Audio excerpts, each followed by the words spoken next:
17e, a new version of Apple's budget iPhone. To keep costs down, Apple will once again be using a recycled iPhone design, but this time it sounds like it'll be the iPhone 15 instead of the iPhone 14. This suggests it could be more comfortable in your hand with rounded edges, the bezels around the screen are going to get even smaller, and most notably, a chip that could further extend accessories, which is MacBook, priced at between $600 and $700 bucks. Now this is way cheaper than any other MacBook product on the way, which is an ultra low-cost MacBook priced at between $600 and $700 bucks. Now this is way cheaper than any other component to making this happen is chip in particular will out of single-core performance. In other words, this whole MacBook is just a full frontal assault on the low-end Chromebook and PC market. It's something we've never seen Apple pad, which is essentially a HomePod and an iPad combined together. A 7 announced it alongside the rebranded all-new AI Siri that has been repeatedly delayed, the one that understands your personal context. The thing we talk about in this video, these are probably the products I am personally most excited. Getting rid of LCD and swapping it out for a mini LED that is going to increase the contrast and brightness by a ton. But most important is them adding 120 Hz ProMotion, as this has been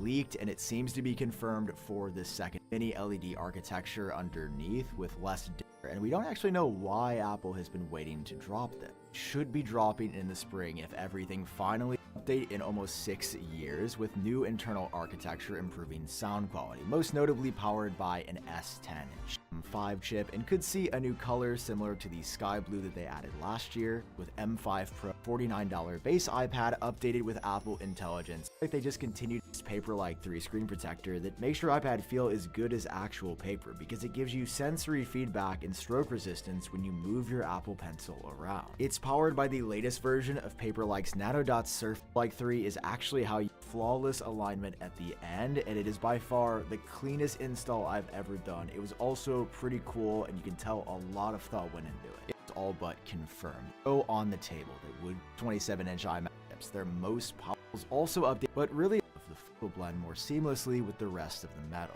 The first new product coming in September is the iPhone 18 Pro and the iPhone 18 Pro Max. These will have similar aluminum unibody designs, but now the back glass will blend more seamlessly with the rest of the metal. The front will look completely different, with Apple moving the front selfie camera all the way to the top left-hand corner, as it's now just a single hole punch, because Apple has finally found a way to move the Face ID hardware completely beneath the screen. So it's going to look pretty seamless and gets Apple one step closer to a completely unobstructed display. They'll also be increasing the resolution of the selfie camera from 18 to 24 megapixels, but way bigger camera upgrades are visible on the back, with the main lens now seeing a variable aperture housing. This will allow you full manage the lens with a cost, as Apple needs to increase of this space on a processor, which is an increasing both power and a full C type of 5G and satellite connectivity, and be the Ultra, as Apple plans to unveil their first ever folding iPhone with a book-style design that opens left and right around a central hinge. When you open this device up, it'll have a massive 7.7-inch display, and it'll also be the thinnest Apple product ever when it's unfolded. And the key upgrade is that Apple's foldable will not have this crease that has plagued every other folding phone in existence to date. Apple has said to have solved this through R&D, and they've manufactured a way to create a truly seamless display, which by itself will make Apple's foldable look way more premium than anything else on the market. But there will be some caveats, like the inner screen will have a single hole punch camera just like the 18 Pro, although here there isn't enough room to put Face ID anywhere, so Apple is actually bringing back Touch ID through the power button on the side. Because this is a foldable, you'll also need a secondary outer display, but Apple's is going to be way smaller than the competition, coming in around 5.3 inches, which is smaller than the iPhone mini back in the day.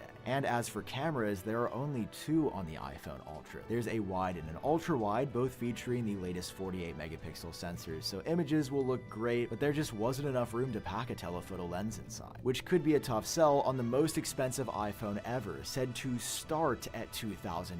Everything else is going to be more. That's the cheapest one you'll be able to buy is around $2,000. and that is insane for a phone. I'd also use the word insane to describe the new version of AirPods Pro 4 coming in the fall that Apple is said to build with cameras inside. I promise this is actually real. Apple's next pair of AirPods Pro is said to use cameras in conjunction with Apple Intelligence to tell you about the world around you and interpret things in real time. But I'm just thinking of the privacy implications here. Everybody has cameras pointing down from their head? What?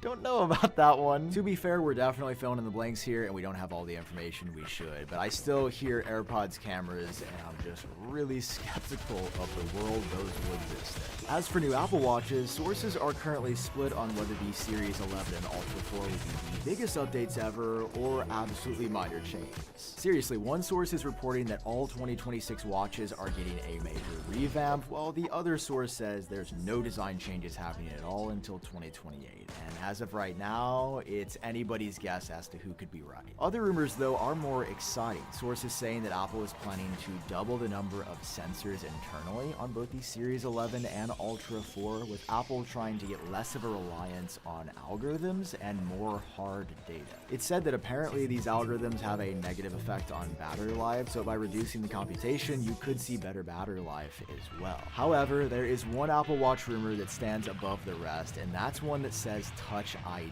is coming. And this is not from a sketchy source. There is Apple code directly from within the company that references Touch ID being present on a watch.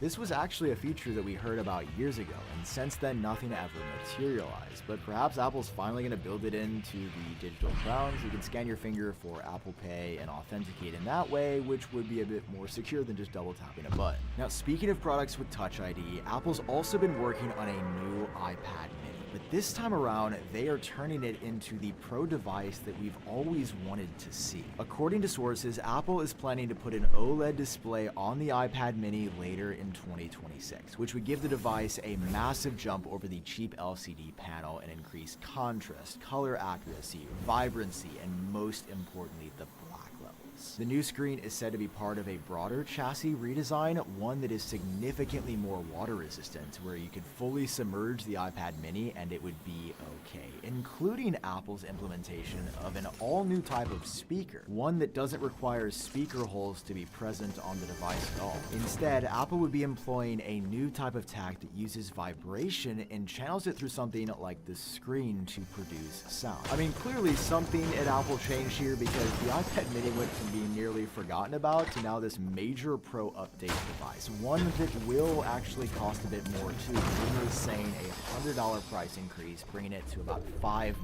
start. It sounds like it'll be worth the wait, which is something I can also say about the new MacBook Pro. For the second time in 2026, Apple is planning to update this, but this generation with a complete redesign from the ground up. The new MacBook Pro will have a redesigned chassis that is both thinner and lighter than the current generation, slotting right in between the current thick MacBook Pro and the ultra-thin MacBook Air. But the reason you're going to want to buy this is it's Apple's first MacBook with an OLED display. They are getting rid of Mini LED, and although that was pretty good, OLED is going to increase the contrast even further and just give you these black levels that are true Pro quality. But in addition to that, this new MacBook Pro is also said to be a touchscreen. And while I was incredibly skeptical of initially hearing that, we have now heard from multiple independent sources that this OLED panel is not just going to look great, it is going to be redesigned to work with a new version of macOS that you can touch. Apple's also removing the notch at the same time here, giving this MacBook Pro Dynamic Island for the first time, and we've seen them hint about this, adding live activity support in the status bar. With Dynamic Island, just like on the iPhone, it will all be native with things happening in a central location. But unfortunately, Face ID will not be present. The lid of the MacBook is just too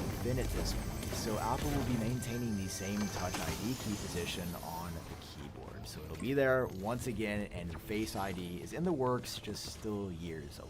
Powering this experience will be Apple's first 2nm chips, the M6 Pro and the M6 Max, giving you crazy performance with even better efficiency. And according to at least one rumor, we could see Apple put a C-Series cellular modem, enabling native 5G connectivity on the MacBook for the first time in the product line's history. And in a normal year, this would mark the end of the video. I go home, you go on your way, because there's no other Apple products left. I mean, we've talked about every product category.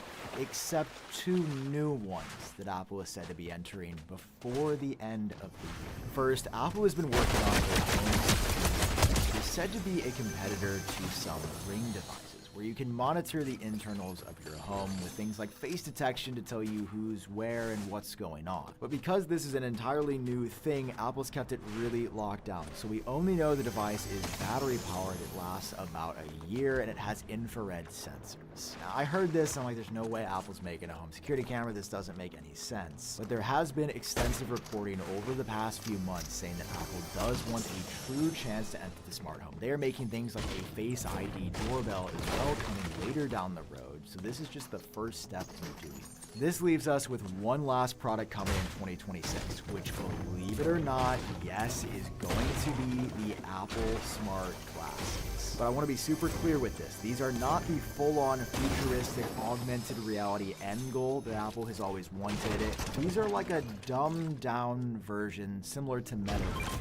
Sources say Apple Glass will be able to capture content or make phone calls and play music, including some light augmented reality stuff like turn-by-turn directions. Internally, Apple sees these as a fashion accessory similar to the first Apple Watch, so they'll be available in different styles and colors. And of course, offering custom prescription lenses too, because at the end of the day, these are glasses. The company is even developing a proprietary chip just for these, specifically made so that all these features work the best that they can be and extend battery life to hopefully more than a few hours, because there isn't a lot of space in glasses for batteries. I don't know, I'm not sure how to feel about these. The glasses sound interesting, and I'm excited we're going to be seeing these sooner than I thought. I mean, we'd heard glasses were years away, but it really sounds like after Vision Pro, Apple is looking for a big win, and these could be their entry point on there. Nonetheless, 2026 is going to be one for the books. We've got new iPhones, new iPads, new Macs, new monitors, new Apple Watches, AirPads, and new home products, 2+ glasses. I can't remember another year in recent history that was supposed to be